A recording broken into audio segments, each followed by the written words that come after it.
yıldız gökte yanar, rüzgar eser, uyku donar. Annen burada, korkma sen, seni sever her gece ben.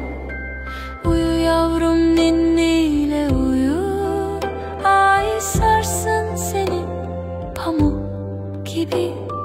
Kapat gözlerini yavrum, rüya gelsin usul usul gibi.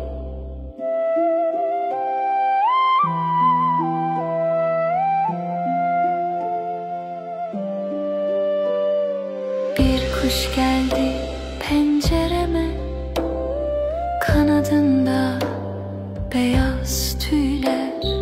Uykusuz mu bu mini gider, alır götürür rüyalara.